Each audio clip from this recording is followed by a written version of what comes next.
Wedding vows and cheating on my wife. He entered the bar and looked around. As his eyes got used to the low light and he was able to peer into some of the darker corners of the establishment, he saw her. She was sitting at a table in the far corner, and she wasn't alone. But he hadn't expected her to be alone.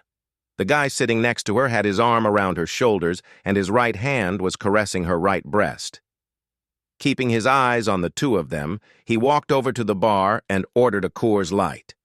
Taking a sip of his beer, he looked around the bar, trying to figure out what this place was. Two middle-aged guys in John Deere caps sitting at the other end of the bar. Two young couples sitting with both hands along the east wall of the establishment, and the bartender. He wasn't looking for trouble, but it never hurt to know where it might come from. He took a long sip of his beer, set the empty glass on the bar, and headed for a table in the far corner. "You've completely lost your mind." Donnie grumbled and looked around. "Keep it down. You get too loud and the deputy will ask you to leave." I looked over at the deputy watching the visiting room and saw that he was looking at us. Keeping my hands in front of me as I had been taught, I turned and looked at my brother again. "Maybe it's better this way. Get out of here before I have to listen to all this nonsense." "Come on, Bobby. You're the only family I have. Who else could I ask for?" "Never mind, Donnie, it's an impossible task. It doesn't matter who you ask to do it, it's just impossible. Jesus, Donnie, you're married to her and you couldn't do it, so what do you expect me to do?" "That's different, Bobby. I love her and I can't bring myself to use brute force on her. You don't even like her, so that shouldn't bother you." "Concern me? Why should I think it should bother me? You're married to that fool, and she's the reason you're in jail. I have no claim on her at all, Donnie. If I try to sit on her, I'll end up here in the same cell as you." "It's not like that, Bobby. I'm only here because that asshole she was with is a deputy sheriff, and even then I wouldn't be here if I hadn't broken his arm. Cindy's scared right now.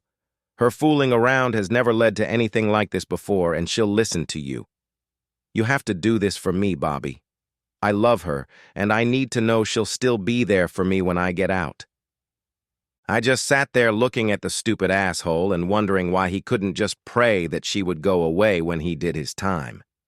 Cindy was a round-heeled cheater, had been before Donnie married her, and her wedding vows hadn't changed a thing.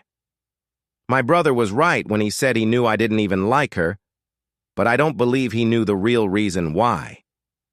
Cindy started hitting on me the night of the wedding reception, and in the 6 years of her and Donnie's marriage, she never stopped trying.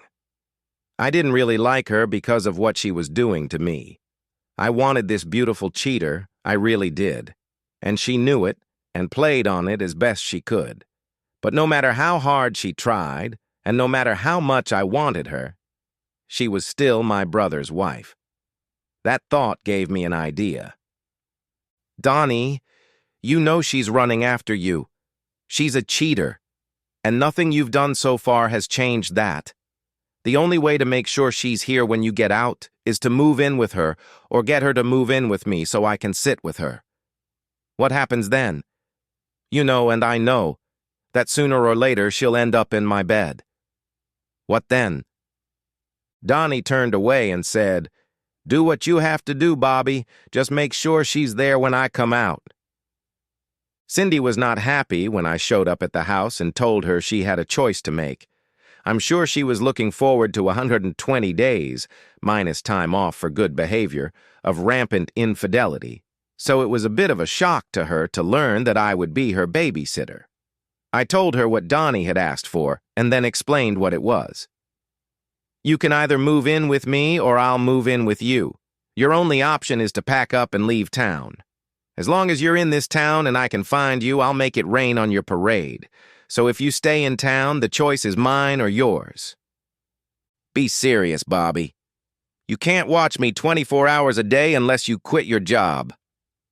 "No, but I can keep an eye on you when I'm not working, and I can tell you that I won't tolerate anyone having business with you while you're, how shall I put it, under my protection." "But why?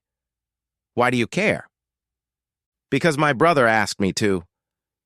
Cindy pouted and whined for a long time, and finally I said, "Why don't you just make things easier on everyone and get a divorce?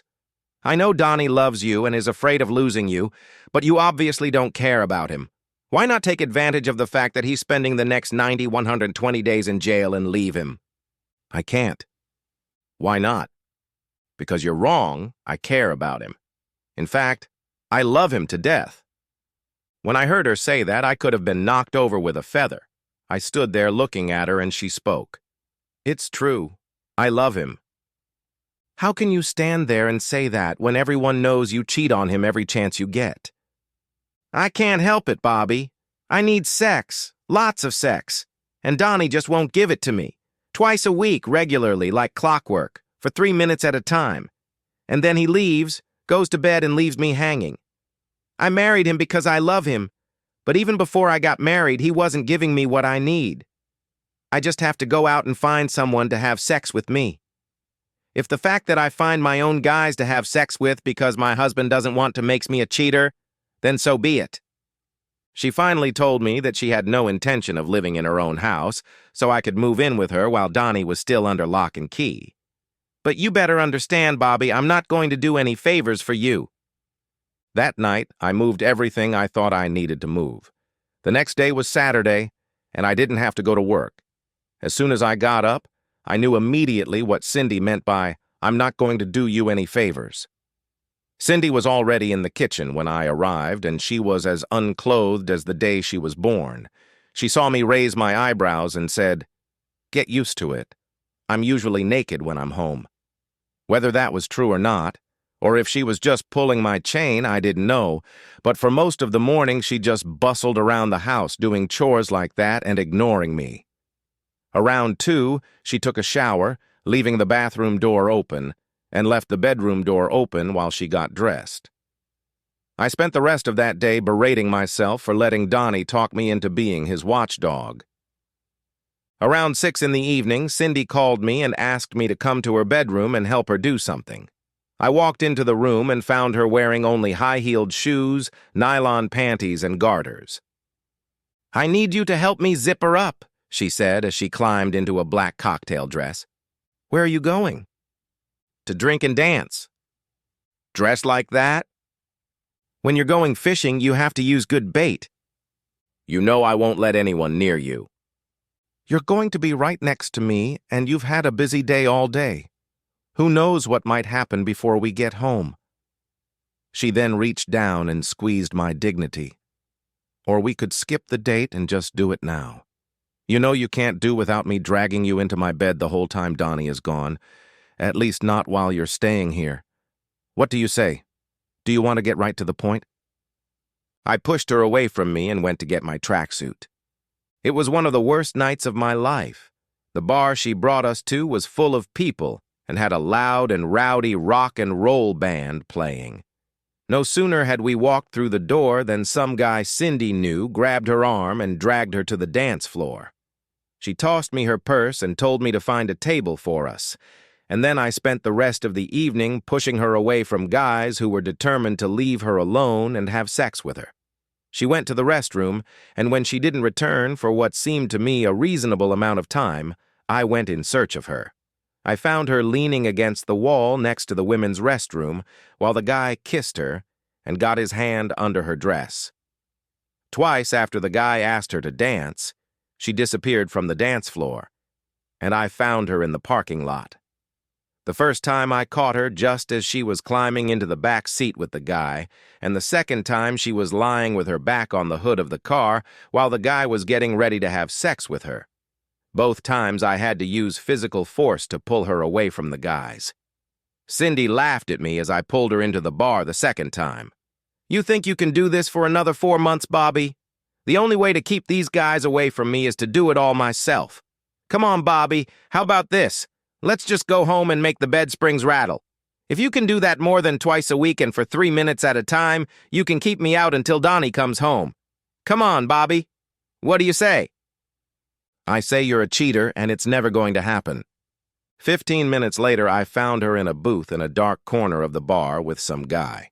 I completely lost my head. I grabbed her hand and pulled her out of the booth. and the guy she was with started to follow me out. I put my hand on his chest and pushed him back into the stall. "You better stay in that stall, asshole. You come out, you're going to the hospital. That's my promise." I pulled Cindy behind me into the restroom, pushed her into the women's section, and told her to clean herself up. While she was in there, I used my cell phone to make a few calls. When she came out, I took her purse from her, got her car keys, and, kicking and resisting the whole way, drove her home. I had to get Cindy out of the car and carry her into the house, and when I got her into the bedroom, I plopped her on the bed and told her to get naked. When I told her that, she stopped resisting and smiled. "I knew it. I knew you couldn't ignore me." She rolled over onto her back. "Unzip me, lover." I pulled the zipper down, and as she pulled the dress down over her head, Cindy lay back on the bed and said, "Come on, lover. Show mommy what you got." I sat down on the bed and leaned against her, settling on her chest. "Come on, lover. Take off your clothes and let's have some fun." I reached for her right arm. "I forgot to tell you I'm a bit of a fantasist," and tied one of her knickers around her wrist. "Fantasy is good," she said as I tied the other end of the nylon to the bedpost. When I did the same with her left arm, she said, "Faster, lover, faster." Tying her to the posts, I got off her and looked at the clock. As if on cue, the front doorbell rang and Cindy asked, "Who is it? Could it be at this hour?" I smiled at her. "Your first client." "My first client? What does that mean?" "It means I'll make sure you get what you want and help Donnie at the same time." "You want men?" "I'll make sure you get so many you can't walk. And at the same time, I'll make some money for Donnie." I turned and left her to go open the door. That wasn't what Donnie wanted me to do. Well, not exactly. His main goal was for me to make sure that Cindy didn't find another guy and dump him before he got out of jail.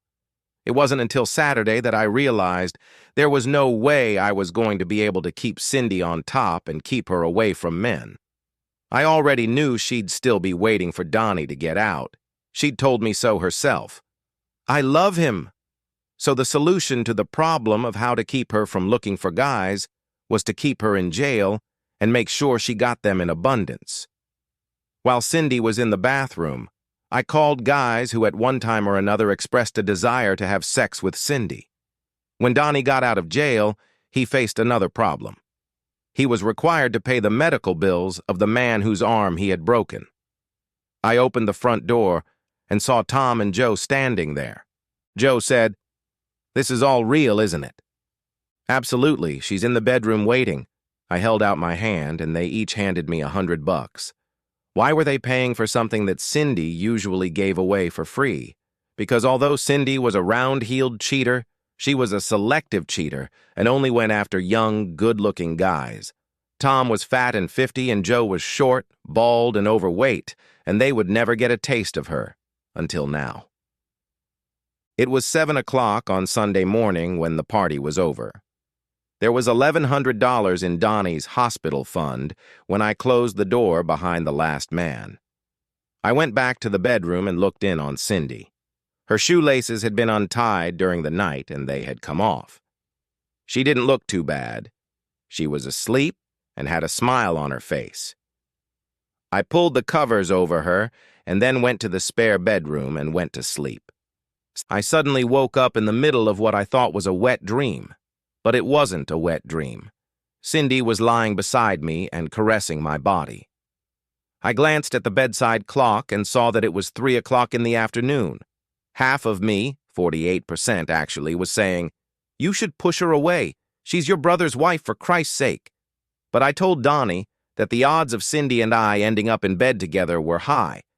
And his response was, "Do what you have to do." I listened to 48% for about half a second, and then the other 52% said, "Hey, dude, have sex with her." Majority rules, right? "Oh, good, you're awake," Cindy said, rolling over me and settling down beside me. She began to make love to me. "I told you, lover. I told you that you would end up where you ended up. I really hope you're not a 3-minute lover, because I plan on keeping you busy for the rest of the day." She was having sex, and I was beginning to worry that maybe I really was a 3-minute man. It had been a long time since I'd last slept with a woman, and I knew I wouldn't whine for too long. To buy time, I pushed her off of me. I was able to slow down a little to buy time, but even so, I only lasted 4 minutes. What the hell is going on with the men in your family? Can't any of you keep your cool? I haven't rolled over and fallen asleep yet, have I? Will you be able to again? As soon as it gets hard. The second contraction lasted much longer, and the third even longer. As we lay side by side looking up at the ceiling, Cindy asked, "How many more times do you think we can have sex tonight?" I glanced at the bedside clock and replied, "I don't know about me, but you can last at least 12 more. In fact, your first appointment of the day should be in about 20 minutes. Are you going to shower and put on makeup, or are you just going to give it my sloppy seconds?" Cindy sat up. What? What do you mean? I mean, a man is going to come in here in 20 minutes and give me $100 to have sex with you. There will be at least 11 more after him if no one says no. Why? Why are you doing this to me? To keep you busy, honey. To keep you busy until Donnie comes out. She sat there looking at me while the meaning of what I said came through to me, and then I saw something in her eyes. There was no smile on her face, but I was sure her eyes were smiling. 120 days, huh? I guess I better get ready. And she rushed into the shower. The end. Subscribe to my channel. Thank you.